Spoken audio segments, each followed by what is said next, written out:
بالله من شرور أنفسنا ومن سيئات أعمالنا من يهده الله فلا مضل له ومن يضلله فلا هادي له ونشهد أن لا إله إلا الله وحده لا شريك له ونشهد أن سيدنا ونبينا ومولانا محمدا عبده ورسوله أرسله بالحق بشيرا ونذيرا وداعيا إلى الله بإذنه وسراجا منيرا صلى الله تعالى عليه وعلى آله وأصحابه وسلم تسليما كثيرا كثيرا أما بعد فأعوذ بالله من الشيطان الرجيم بسم الله الرحمن الرحيم وما أرسلنا في قرية من نبي إلا أخذنا أهلها بالبأساء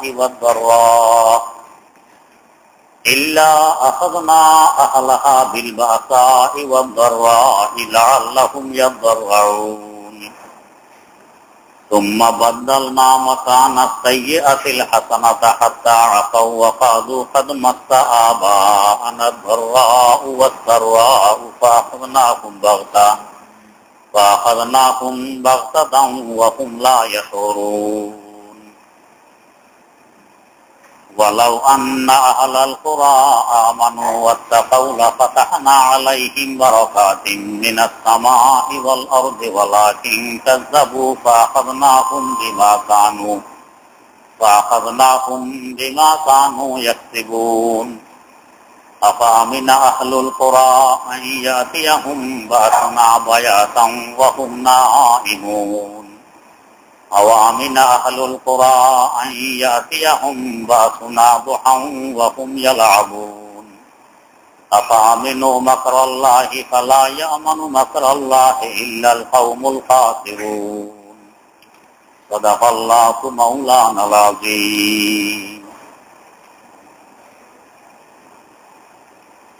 সূরা আরাফের 94 নম্বর আয়াত থেকে তেলাওয়াত করা হয়েছে। এর আগের আয়াতগুলোতেও বিভিন্ন নবী এবং তাদের দাওয়াতে যারা সাড়া দেয়নি তাদের কি পরিণাম হয়েছিল এ সম্পর্কে আলোচনা ছিল। সামনের আয়াতগুলোর পরেও আবার এভাবে নবী এবং নবীর উম্মতদেরই আলোচনা। মধ্যখানে আল্লাহ রাব্বুল আলামিনের কিছু নিয়ম নীতি উল্লেখ করেছেন। আল্লাহ পাক বলেন ওয়ামা আরসালনা মিন কারিয়াতিন মিন নাবিয়্যিন ইল্লা আখাযনা আহলাহা বিল বাসা'i ওয়াদ দাররা'i লাআল্লাহুম ইয়াদদাররাউন। আমি কোন বস্তিতে এভাবে আযাব পাঠাই না, এভাবে গজব নাযিল করি না, বরং আগে নবী পাঠাই, এদেরকে সতর্ক করি। সতর্ক করার পর যদি এরা ফিরে না আসে এরপর আযাব আসে, গজব আসে। সতর্ক করার আগে আযাব গজব আসে না। বিল বাসা'i ওয়াদ দাররা, বাসা বলা হয় অর্থ সম্পদের মধ্যে ক্ষতি, দররা বলা হয় রোগ ব্যাধি বা জীবন নাশের ক্ষতি। এই দুই ক্ষতির মাধ্যমেই তো আযাব। এই দুই ক্ষতি আযাবের মধ্যে সাধিত হয়। এই দুই ক্ষতি কখনো আমি এদের করি না যে পর্যন্ত আগে নবী পাঠাইয়ে এদেরকে সতর্ক না করা হয়। প্রথম তো বিপদ আপদ, মাল কমে গেছে, ফসল করলাম উৎপাদন হইল না, উৎপাদন হইল নষ্ট হয়ে গেছে, মাল দ্বারা যেভাবে উপকৃত হওয়া দরকার সেভাবে উপকৃত হওয়া সম্ভব হয়নি, এগুলো তো মালের ক্ষতি। এই ধরনের ক্ষতি এদেরকে করা হয় কেন? সাধারণত মানুষ বিপদে পড়লে আল্লাহকে বেশি স্মরণ করে। অন্তত একটা আছাড় খাইলেও যদি রুচি ঠিক থাকে তো বলে ইন্না লিল্লাহ, আল্লাহর নাম উচ্চারণ হইল, অথবা আল্লাহু আকবার, আল্লাহর নাম উচ্চারণ হইল। আর খোদা না করুক যদি রুচি ঠিক না থাকে, তো তাহলে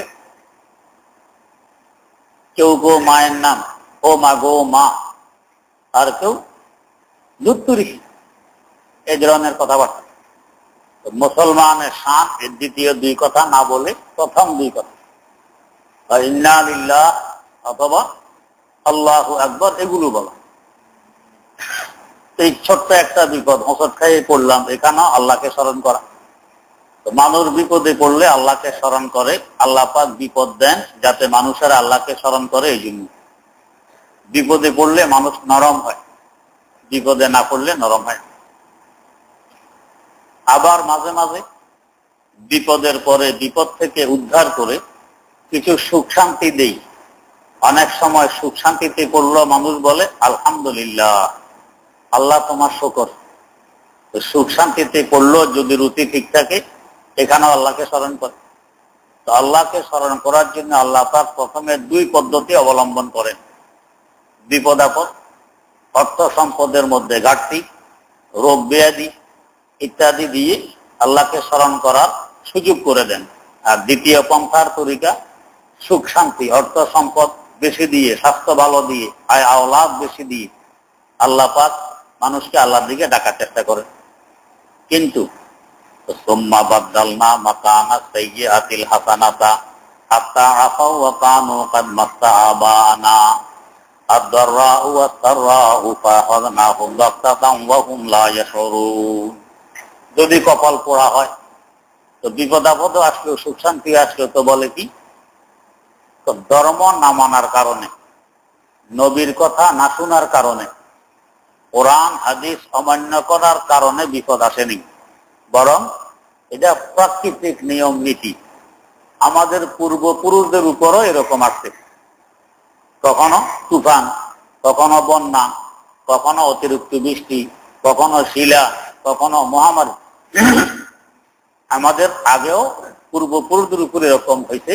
এটা প্রাকৃতিক নিয়ম নীতি, এর সাথে ধর্মের কোনো সম্পর্ক নেই।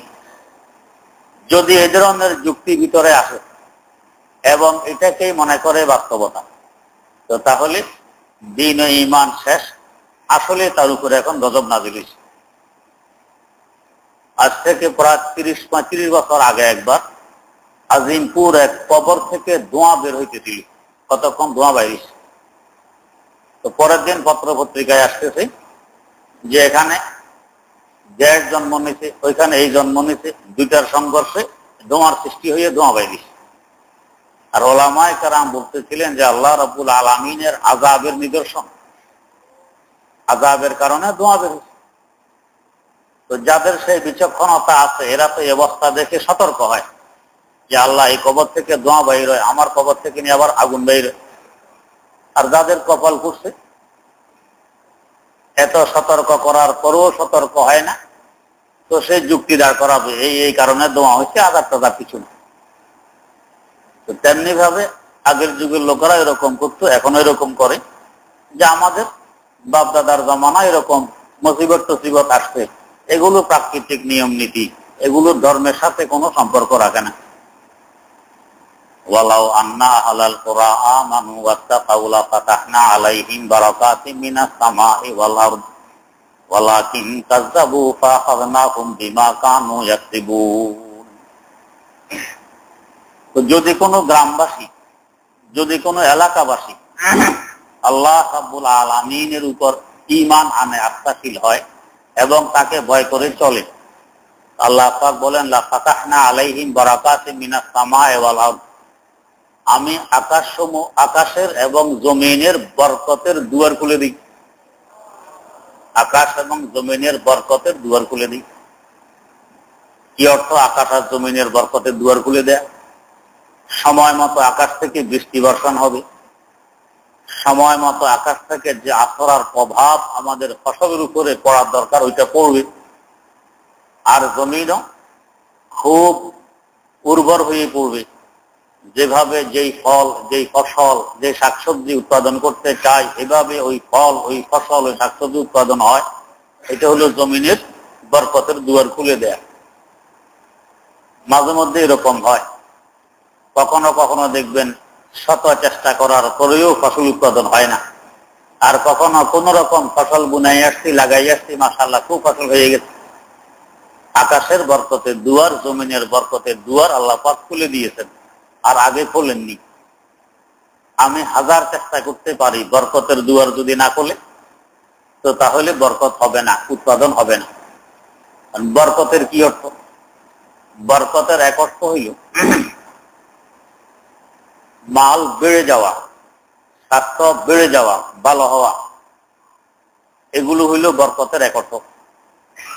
মাল বেড়ে গেছে, আগে 1 বিঘা জমিনের দাম হইতো 10 মণ, এই বছর দাম হইল 30 মণ, এটা বরকত হইল বেড়ে গেল, এটা এক অর্থ। আর বরকতের আরো অর্থ হইল, এটা দেখা যায় না কিন্তু এটাও বরকত। যেমন 1 কেজি চাল দিয়ে আমাদের মতো কমাস কম 8 জন মানুষ পেট ভরে খেতে পারে, কিন্তু এখানে খাইলো 20 জন 50 জন, এটা বরকত। দেখা যায় না, চাল 1 কেজির ভাত 20 জন খাইলো, সকলে তৃপ্তি করে খেয়ে ফেলল, এটা এক বরকত। আরেক বরকত হইল খাওয়ার পরে ইবাদতের যৌক, ইবাদতের রুচি, ইবাদতের স্বাদ সৃষ্টি হয়, এটা হলো আসল বরকত। কোন কোন খানা আছে, এই খানার পরে ইবাদত করতে মন চায় না, সমস্যা ছিল। কোন পোশাক গায়ে দেওয়ার পরে ইবাদতের দিকে মন আগায় না, এটা বেবরকতি। আর কোন পোশাক গায়ে দিলে ইবাদত করতে মন চায়, কোন খাবার খাইলে ইবাদত করতে মন চায়, এটা হলো বরকত। সাইয়্যিদানা ফারুক আযম হযরত ওমর রাদিয়াল্লাহু তাআলা আনহু, ওনার খেলাফতকালে সিরিয়ার রাজধানী দামেস্ক মুসলমানরা ঘেরাও করে রাখছে। দখল হলো খ্রিস্টানদের, এরা দখল ছাড়ে না, বহুদিন হয়ে গেছে। শেষমেশ খ্রিস্টানরা শর্ত দিল যে তোমাদের খলিফা ওমর যদি সশরীরে এখানে এসে সন্ধিপত্রে দস্তখত করে তাহলে আমরা আমাদের কিল্লা ছেড়ে দিতে পারি, এর আগে আমরা কিল্লা ছাড়ব না। ফারুক আজম ওমর রাদিয়াল্লাহু তাআলা আনহুর কাছে সংবাদ আসলো, উনি রওনা হয়ে গেলেন। সফর সঙ্গী হিসাবে সাথে মাত্র একজন গোলাম, যানবাহন হিসাবে একটি মাত্র ওট, খাওয়ার জন্য 4টি ছাতু থৈলির মধ্যে, আর গায়ে একটি পোশাক, তাও এই পোশাকে 12টি তালি ছিল, তালিওয়ালা জামা গায়ে দিয়ে রওনা হয়েছে।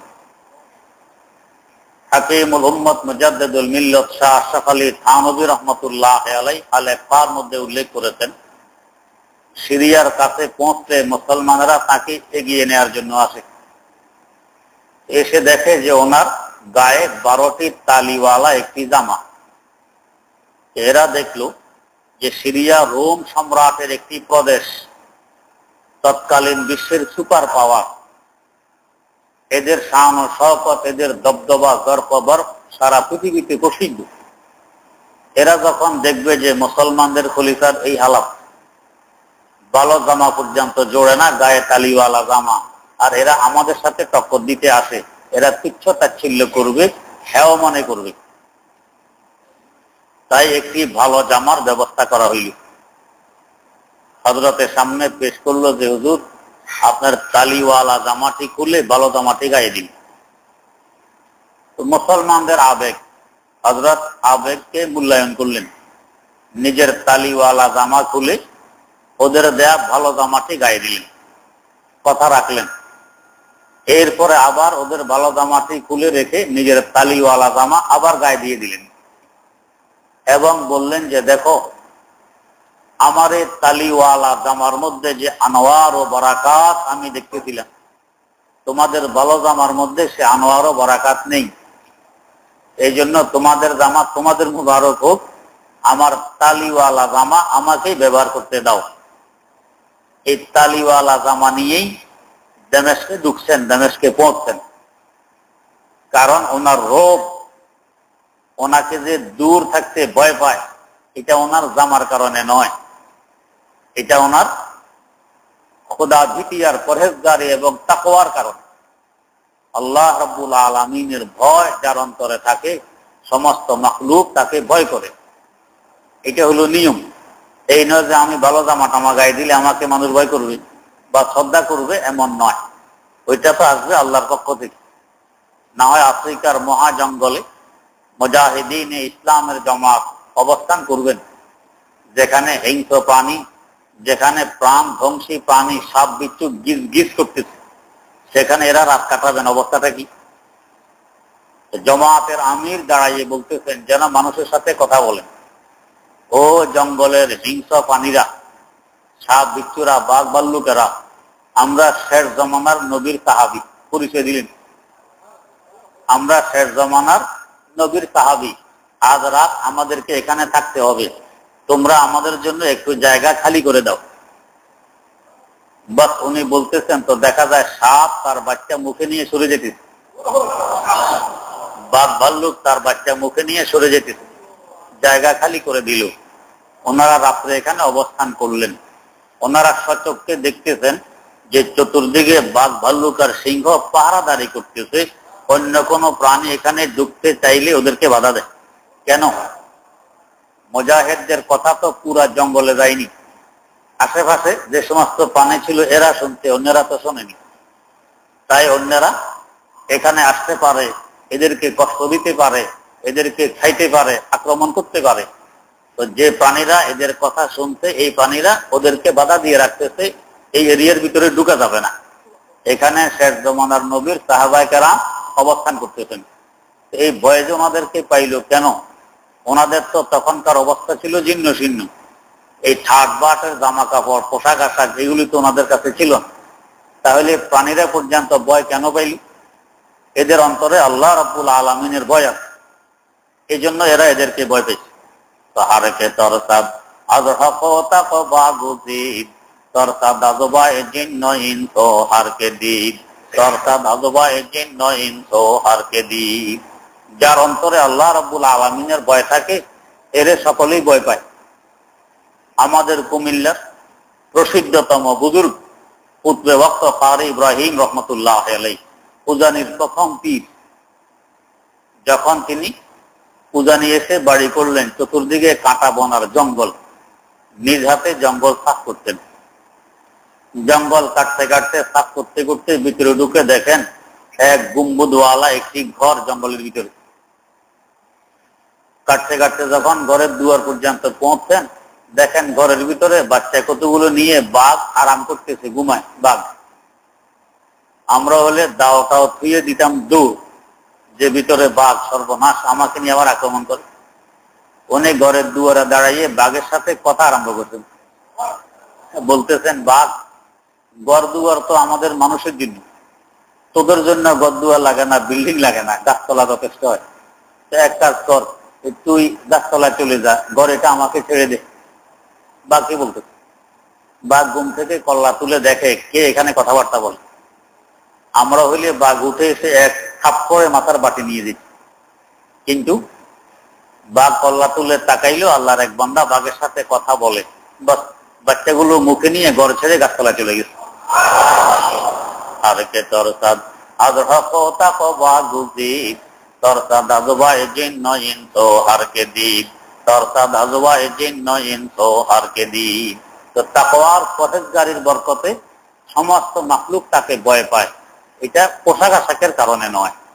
তো ফারুক আজম ওমর রাদিয়াল্লাহু তাআলা আনহু নিজের আগের পোশাকটি গায়ে দিয়ে দিলেন, ওদের দেওয়া ভালো পোশাকটি খুলে রেখে দিলেন, যে তোমাদের পোশাক তোমাদের বরকতময় হোক, আমাকে আমার তালিওয়ালা জামাই গায়ে দিতে দাও। এটার মধ্যে যে আনোয়ার ও বরাকাত আমি দেখতেছি, এটা তোমাদের ভালো জামার মধ্যে দেখতেছি না। আল্লাহ।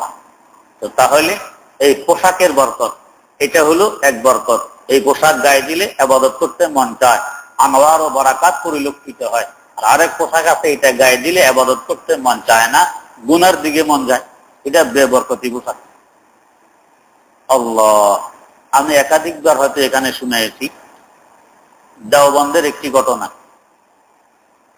দারুল উলুম দেওবন্দ, যে মাদ্রাসার অনুসরণ করে আমাদের এই কওমি মাদ্রাসাগুলো চলে, তো ওই মাদ্রাসার প্রতিষ্ঠাতা হুজ্জাতুল ইসলাম আল্লামা কাসেম নানুতুবি রাহিমাহুল্লাহ সাধারণত দাওয়াত বেশি খাইতেন না। দাওয়াত খাইতে গেলে সময় নষ্ট হয়, অনেক সময় অবৈধ কাজ, কত কিছু, দাওয়াত বেশি খাইতেন না। কিন্তু এক লোকের দাওয়াতের অপেক্ষা করতেন। সেই লোকের বাড়ির দেওবন্দ খুবই গরিব, জীর্ণ ছিন্ন অবস্থা। বেচারা জীবিকা নির্বাহের ব্যবস্থা ছিল ঘাস কাটা। মাঠে গিয়ে সারাদিন ঘাস কাটতো, বিকালে ঘাসের বোঝা মাথায় নিয়ে বাজারে তুলতো, গাছ বিক্রি করে যা পাইতো এটা দিয়ে জীবিকা নির্বাহ করত। এই ছিল তার কাজ। তো যে লোক ঘাস কেটে জীবিকা নির্বাহ করে, এই লোক কি পরিমাণ ধনী হবে বলুন তো? তো তার প্রত্যেক দিনের ঘাস বিক্রি হইতো 6 পয়সা। 6 পয়সা বিক্রি করার পর 2 পয়সা ওই দিনে আল্লাহর রাস্তায় দান করে দিত। আর 2 পয়সা দিয়ে আজকে চলার খাবার টাবার ইত্যাদি ব্যবস্থা করত। বাকি 2 পয়সা সঞ্চয় করত, জমা করে রাখত। তো 2 পয়সা জমা করলে 1 বছরে কত পয়সা জমা হবে? 365 দ্বিগুণ করেন, 600, 730, 60 টাকা 30 পয়সা জমা হয় 1 বছরে। তো প্রতি 1 বছর পর দারুল উলুম দেওবন্দের সমস্ত ওস্তাদদেরকে দাওয়াত করে খাওয়াই দিত। তার মানে 4 পয়সায় যাইতো দৈনিক আল্লাহর রাস্তায়, আর 2 পয়সা নিজের ব্যবহার। তো এই বেচারা কত টাকা হইল? 60 টাকা 30 পয়সা। তো 60 টাকা 30 পয়সা দিয়ে দারুল উলুম দেওবন্দের মতো এত বড় প্রতিষ্ঠানের কত শিক্ষক, কত ওস্তাদ, এদেরকে আর কি খাওয়াইতে পারবে? ছাগলতাই হয়তো খাওয়াইতে। কাসেম নানুতুবি রহমতুল্লাহ আলাইহি এর দাওয়াতের অপেক্ষা করতেন। মাঝে মধ্যে জিজ্ঞাসা করতেন, भाई फला घास वाले इस साल दावत नहीं करेंगे, वो नहीं आए हैं दावत देने के लिए, এবছর কি সে দাওয়াত দিবে না? সে দাওয়াত দিতে কি আসে নাই? জিজ্ঞাসা। একদিন তাকে জিজ্ঞেস করা হইল যে হুজুর, আপনি তো সাধারণত দাওয়াতে বেশি যান না, আর এই বেচারা দাওয়াতের জন্য এত অপেক্ষা, সে ছাগলতাই তো খাওয়ায়, মাছ গোস্ত ভালো কিছুর ব্যবস্থা তো করতে পারে না, তার দাওয়াতের এত অপেক্ষা কেন করেন, জিজ্ঞাসাবাদ কেন করেন? উনি বললেন যে ভাই, কেন করি? এর বাড়িতে দাওয়াত খাইতে গেলে প্রতিটা লোকমা ভিতরে ঢুকানো মানে মনে হয় যেন নূর ভিতরে ঢুকাই, এবং এই নূরের আসরার প্রভাব দীর্ঘ 1 বছর পর্যন্ত আমার ভিতরে থাকে। ইবাদতে সাদ লাগে, ইবাদত করতে মন চায়, গুনাহ থেকে দূরে থাকতে সহজ হয়। এটা তার এই হালাল খাবারের বরকত। তো এই জন্য জিজ্ঞেস করি, এই নূর আবার কবে ভিতরে ঢুকাবো, এই জন্য তার অপেক্ষায় থাকে। তো এইটা হলো আসল বরকত। এক বরকত তো হইল বেড়ে যাওয়া, এক বরকত হইল বেড়ে যাওয়া, আর আরেক বরকত হইল দেখতে তো দেখা যায় না, অল্প জিনিস কাজ হয় অনেক, অল্প সময় 1 ঘন্টা এত কাজ হয়ে গেছে, মনে হয় একদিনে অন্য সময় এ কাজ করতে পারবে না, 1 ঘন্টায় কাজ হয়ে গেছে। এটাও এক বরকত। তাই দেখা যায় বিভিন্ন বুজুর্গান দ্বীনের জীবনী পড়লে দেখবেন অল্প সময়ে তারা কত কাজ করছেন, যার নাম আমরা দমে দমে নিতে বাধ্য। হাকিমুল উম্মত মুজাদ্দিদুল মিল্লাত হযরত শাহ আশরাফ আলী থানভী রহমাতুল্লাহ আলাইহি 1200 কিতাব লিখে গেছেন। মাদ্রাসায় পড়াইছেন, তাবিজ তুমানও লিখতেন। সংসার ছিল 2টা, পীরি মুরিদিও করতেন, ওয়াজ নসিহত করতেন, সফরও করতেন। আমাদের বাংলাদেশেও উনি সফর করে আসতেন। বর্তমান ঢাকা শাহী মসজিদের পাশে যে লালবাগ মাদ্রাসা, আমার শেখ ও মুর্শিদ কায়েদে মিল্লাত হযরত মাওলানা মুহাম্মদুল্লাহ হাফিজি হুজুর রহমতুল্লাহ আলাইহি বলেছেন যে এই জায়গায় দাঁড়িয়ে হযরত থানভী ওয়াজ করে গেছেন। ওনার ওই দাঁড়ানোর বরকতে আজ এখানে মাদ্রাসা, ওনার কদমের বরকত। তো এত সফর, এত ওয়াজ, তাবিজ তুমান, 2 সংসার, পীরি মুরিদি, আবার মাদ্রাসায় পড়ানো, এরপরও 1200 কিতাব লিখে গেছেন। হিসাব করলে দেখা যায় দৈনিক 40 পৃষ্ঠা লেখা হয়। আমরা দৈনিক 40 পৃষ্ঠা পড়তেও পারি না, আর উনি তো 40 পৃষ্ঠা লিখে গেছেন। কিভাবে সম্ভব হইল? এটাকে বলে বরকত। অল্প সময়ে অনেক কাজ করা, এটাকে বরকত। আল্লাহ। হযরত ইজ্জুদ্দিন ইবনে আব্দুস সালাম রহমতুল্লাহ আলাইহি বাগদাদের একজন বড় বুজুর্গ। কত বড় বুজুর্গ! একদিন বাগদাদের খলিফা কোন এক অপরাধীর ব্যাপারে সিদ্ধান্ত নিয়েছে তাকে ফাঁসিতে ঝুলাইতে হবে। তার অপরাধ এত মারাত্মক, ফাঁসিতে ঝুলাইতে হবে, এটা সিদ্ধান্ত। রাত্রে স্বপ্নে দেখতেছে স্বয়ং হযরত রাসূলুল্লাহ সাল্লাল্লাহু আলাইহি ওয়াসাল্লাম এসে বলতেছেন তোমার সিদ্ধান্ত সঠিক হয়নি। আগামীকালকে উনি আবার পুনর্বিবেচনা করলেন, দেখেন যে না, আমার সিদ্ধান্ত তো ঠিকই আছে, কোরআন ও হাদিসের আলোকে সব ঠিক আছে। উনি সিদ্ধান্তে অটল, একে ফাঁসিয়ে দিতে হবে। আগামী রাত্রে আবার সেই স্বপ্ন, হযরত রাসূলুল্লাহ সাল্লাল্লাহু আলাইহি ওয়াসাল্লাম এসে বলতেছেন তোমার সিদ্ধান্ত ঠিক হয়নি। তৃতীয় দিন আবারও পুনর্বিবেচনা করলেন, সব দেখলেন যে না, আমার সিদ্ধান্ত তো ঠিক আছে, কোরআন ও হাদিসের আলোকে। অটল রইলেন সিদ্ধান্ত। তৃতীয় রাত্রে আবার সেই স্বপ্ন, হযরত রাসূল আকরাম সাল্লাল্লাহু আলাইহি ওয়াসাল্লাম বলতেছেন তোমার সিদ্ধান্ত ঠিক হয়নি। খলিফা এখন বাগদাদের সমস্ত মুফতি, বড় বড় আলেমদেরকে একত্রিত করে ঘটনা শুনাইলেন যে আমি এই আয়াত আর এই হাদিসের আলোকে এই সিদ্ধান্ত নিয়েছি, কিন্তু রাত্রে স্বপ্নে দেখি শাহেদ আলম সাল্লাল্লাহু আলাইহি ওয়াসাল্লাম বলতেছেন আমার সিদ্ধান্ত সঠিক হয়নি। এখন কি করতাম? তো সমস্ত আলেমরা বললেন রাসূলুল্লাহ সাল্লাল্লাহু আলাইহি ওয়াসাল্লামকে স্বপ্নে দেখা মিথ্যা হয় না, এটা সত্য। তাই ওনার কথার উপরেই আমল করুন, একে ফাঁসি দেয়া যাবে না। হযরত ইজ্জুদ্দিন ইবনে আব্দুস সালাম রাহমাতুল্লাহ আলাইহি খামোশ, চুপ। সকলের কথাবার্তা সামনে আসার পর উনি দাঁড়াইলেন, যে সকলেই তো বললেন স্বপ্নের উপর আমল করতে, আর আমি ইজ্জুদ্দিন ইবনে আব্দুস সালাম বলতেছি ওনার আগের সিদ্ধান্তের উপরে অটল থাকতে, স্বপ্নের উপর আমল করা যাবে না।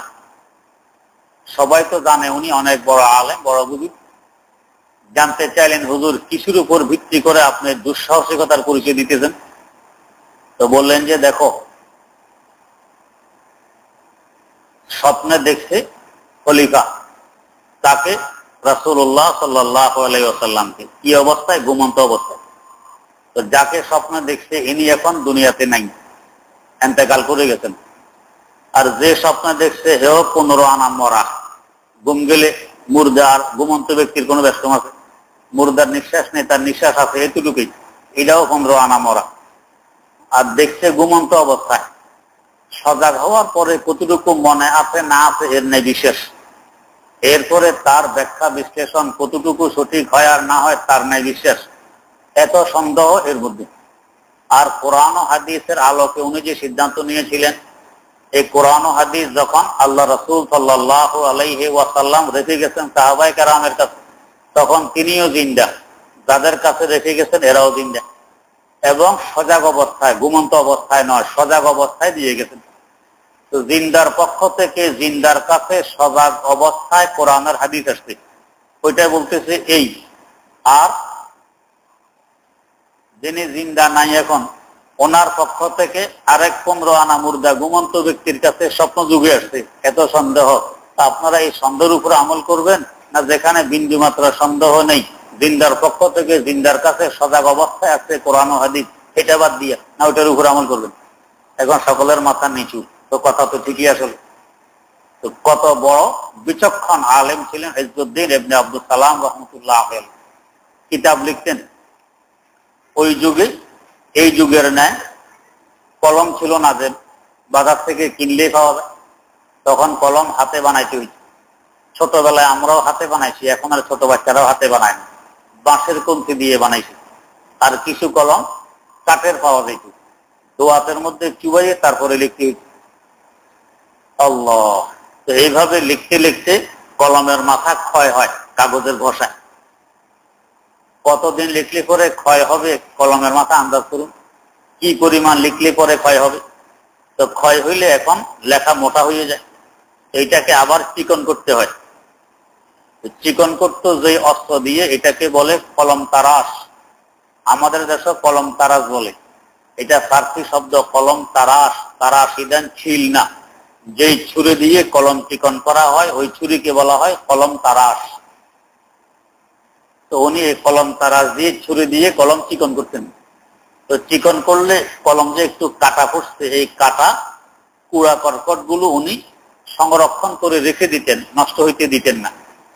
এইভাবে জমতে জমতে এগুলো অনেক জমছে। ইন্তেকালের আগে ওসিয়ত করে গেছেন যে আমাকে গোসল দিতে যে পানি গরম করবে, এই পানির আগুন জ্বালাইতে অন্য কোনো খড়ি এবং লাকড়ি ব্যবহার করবে না। আমার এই কলমের যে কুড়া কর্কট গুলো আমি একত্রিত করে রাখছি, এগুলো দিয়েই আমার বোতলের পানি গরম করবে। ওনার জীবনীতে লেখা আছে যে ওনার এন্তেকালের পর ওনার কলমের অবশিষ্ট কুড়া কর্কট দিয়েই ওনার পুরা গোসলের পানি গরম হয়ে গেছে, অন্য লাকড়ি ব্যবহার করার প্রয়োজন পড়েনি। কি পরিমাণ লিখছেন আন্দাজ করুন। তো এত লেখা সম্ভব হইল কি করে? ওই সময়ের মধ্যে বরকত, অল্প সময়ে অনেক কাজ। আর আসল বরকত হইল যে কাজ করলে, যে পোশাক পরলে, যে খাবার খাইলে ইবাদত করতে মন চায়, ইবাদতে স্বাদ লাগে, মজা লাগে, গুনাহ করতে মন চায় না, কষ্ট লাগে, নফস দমে থাকে, এটা হইল আসল বরকত। তো আল্লাহ রাব্বুল আলামিন বলেন, যখন কোনো বস্তি, যখন কোনো এলাকার লোকেরা আমার নবীকে বিশ্বাস করে, আমাকে বিশ্বাস করে এবং আমার ভয়ভীতি অন্তরে জন্ম দেয়, তো তখন লাফাতাহনা আলাইহিম বারাকাতিম মিনাস সামাই ওয়াল আরদ, তখন আমি আকাশের এবং জমিনের বরকতের দুয়ার খুলে দিই। চতুর্দিকে শুধু বরকত আর বরকত। সবাই যদি দুনিয়ার মানুষ তাকওয়াওয়ালা পরহেজগার হয়ে যেত, নামাজি হয়ে যেত, তো আন্দাজ করুন দুনিয়াটা কেমন হইত, কত সুন্দর হইত, কত বরকত হইত। এই যে রমজান মাসে এক মাসের জন্য কিছু মুসল্লি হয়নি, এর আগে আর নেই। কিছু মুসল্লি জমাতে আসে, এর আগে জমাতে আসে না। মসজিদে আসে, এর আগে মসজিদে আসে না। টুপি মাথা দেয়, এর আগে দেয় না। এই যে রমজানের এক মাস একটু ইবাদতের দিকে আমরা বেশি ঝুঁকি। আর যারা আগে মসজিদে আসতাম, নামাজ পড়তাম, এর একটু বাড়াই দিতে ইবাদত এই যে করি, রমজানে বরকত বেশি না রমজান ছাড়া অন্য মাসে বরকত বেশি? আপনারাই বলে। রমজানে বরকত বেশি।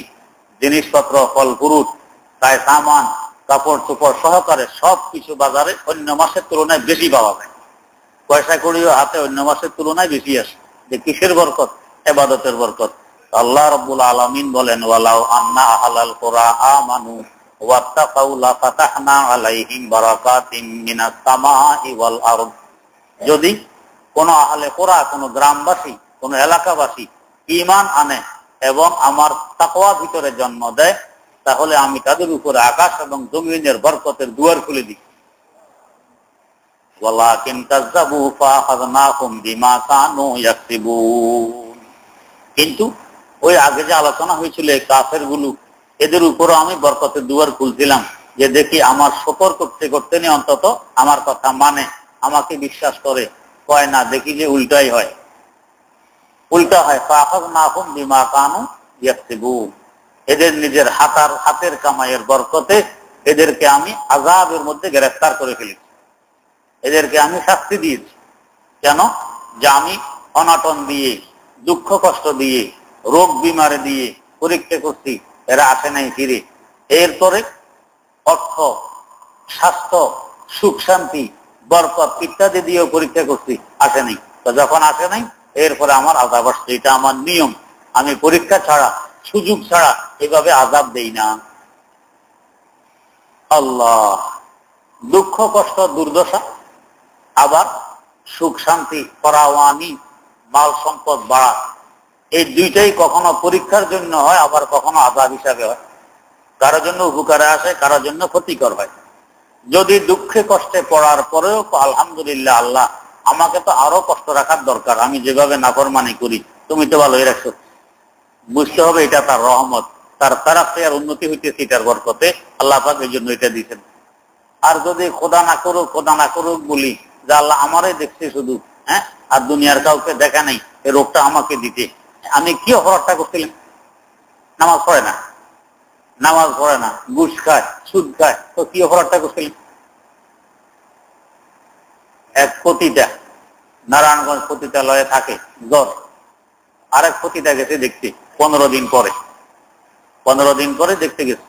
তো যাওয়ার পরে হে কয় আপা, কি গুনাহটা করছি, 15 দিন যাব, জ্বর ভালো হয় না, কত ওষুধ খাইলাম, কাজ হয় না, জ্বর ভালো হয় না, কি গুনাহটা করছি? আপা কয়, কি গুনাহ করছো তোমার মনে পড়ে না? দেহ ব্যবসায় লিখছো, তারপরে কি গুনাহ করছি এটা বুঝিয়া কেন? অপরাধী অপরাধ করতে করতে তার সাহস এমন বাড়ে, অপরাধকে তখন অপরাধ মনে করে না।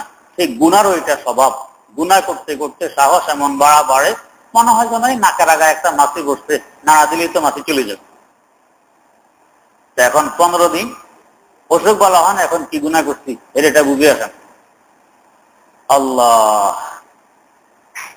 আল্লাহ রাব্বুল আলামিন তারাক্কি দেন এই দুঃখ কষ্ট দিয়ে, যদি এই অবস্থাও সে আল্লাহকে না বলে। আবার সুখ শান্তি দিয়েও পরীক্ষা করেন, সুখ শান্তি পাওয়ার পরে আলহামদুলিল্লাহ আল্লাহ আমি তো উপযুক্ত ছিলাম না, আপনি মেহেরবানি করে আমাকে দিয়ে দিবেন। বুঝতে হবে আল্লাহ রাব্বুল আলামিন তার উপরে মেহেরবানি করছেন, এটা আল্লাহর রহমত। আর যদি অর্থ সম্পদ পাওয়ার পরও কোথায় আল্লাহ খোদা এগুলো সব আমার শ্রমের ফসল, আমার শ্রমের ফল, এগুলো আমার বুদ্ধিমত্তার ফল, এগুলো আমার চেষ্টা প্রচেষ্টার ফল, কিসের তকদির, কিসের আল্লাহ খোদা। বাস এখন বেধড়ক অর্থ নষ্ট করতেছে, সিনেমা হলে ঢোকে, সিনেমা হল বানায়, এই সেই করে নষ্ট করে ফেলে। বুঝা গেছে এটা গজব আসছে তার উপর। এটাকে বলা হয় ইস্তেদরাজ। আল্লাহ পাক দিল দেন, দিল দিয়ে দেখি বন্দানে ফিরে, না ফিরলে যত দূরে যাবে। হঠাৎ কান মারলে সবকিছু নাশ হয়ে যাবে, সর্বনাশ হয়ে যাবে, এটাকে ইস্তেদরাজ বলা হয়। আফামিনা আহলুল কুরা আইয়াতিয়াহুম বাসুনা বায়াতান ওয়া হুম নাঈমুন। এই বস্তিবাসীরা যারা আমাকে বিশ্বাস করে না, তারা কি নিশ্চিত যে আমার পক্ষ থেকে আযাব আসবে তাদের ঘুমন্ত অবস্থায়? অনেক সময় আযাব তো সবাই ঘুমাই আছে, এর মধ্যে আযাব চলে আসে। আফামিনা আহলুল কুরা আইয়াতিয়াহুম বাসুনা দুহাম ওয়া হুম ইয়ালাবুন। আর এরা কি নিশ্চিত যে দিনের বেলায় কোনো আযাব আসবে না? হইতে পারে তারা খেলাধুলায় লিপ্ত, বেহুদা কাজে লিপ্ত, গুনাহে লিপ্ত, এই অবস্থা আমার আযাব চলে আসছে, আসতে তো পারে। আফামিনু মাকরাল্লাহি ফালা ইয়ামানু মাকরাল্লাহি ইল্লাল কওমুল খাসিরুন। ওরা কি নিশ্চিত যে আমি আল্লাহ কোনো তদবির করতেছি না তাদের ব্যাপারে? এদেরকে কি করব না করব এই নিয়ে আমি কোনো চিন্তা করতেছি না, এটা কি নিশ্চিত? হ্যাঁ, যারা এইভাবে নিশ্চিত থাকে, আল্লাহর আযাব ও গজবকে ভয় পায় না, এইভাবে নিশ্চিত থাকে, জীবন নষ্ট করে দেয়, আল্লাহ পাক বলেন এরা হলো একমাত্র ইল্লাল কওমুল খাসিরুন, এরা হলো মূর্খ জাতি, যারা নিজের উপরে নিজে কুঠারাঘাত করে, যারা নিজের ক্ষতি নিজে করে, এরা হলো অজ্ঞ, এরা বেবুঝ, অবুঝ, আহমদ, বেকুফ। খাসের আহমদকে বলা হয়, বেকুফকে বলা হয়, এরা হলো বেকুফের গোষ্ঠী। আল্লাহ মাফ করুক, আজকাল তো হচ্ছে তার উল্টা। যারা আল্লাহওয়ালা দিন শরীয়ত নিয়ে থাকতে চায়, উল্টা কথিত বুদ্ধিজীবীরা ওদেরকে বলে বেকুফ। এরা লেখাপড়া জানে না, কোরআন হাদিস পড়ছে, নামাজ পড়াইতে পারে, এইটি এদের লেখাপড়ার দূর, এদের বুঝবুদ্ধির অভাব। বুঝবুদ্ধি থাকলে কি আর এরা এভাবে মসজিদে পড়ে থাকতো, মাদ্রাসায় পড়ে থাকতো, কোরআন হাদিস নিয়ে পড়ে থাকতো? আমাদের মতো বুদ্ধিজীবীর লিস্টিতে এদেরও নাম উঠত। যারা বাস্তবে বুদ্ধিজীবী ওদেরকে বলতেছে বেকুফ, আর আমার আল্লাহ যাদেরকে বেকুফ বলতেছেন এরা এদেরকে মনে করে বুদ্ধিজীবী। আমরা বড় চালাক, বড় হুঁশিয়ার। তো কে বুদ্ধিজীবী আর কে বেকুফ এটা তো প্রমাণ হবে শেষ ফলে গিয়ে, আসর মাঠে। সেখানে যাওয়ার পরে দেখা যাবে বুদ্ধিজীবী কে ছিল আর বেকুফ কে ছিল। যে ভবিষ্যৎ নিয়ে চিন্তা করে, ভবিষ্যৎ যাতে ক্ষতিগ্রস্ত না হয়, সে হইল বাস্তবে বুদ্ধিমান। আর ভবিষ্যৎ থেকে যে অচেতন থাকে, ঘুমিয়ে থাকে, এ হলো আসলে বেকুফ।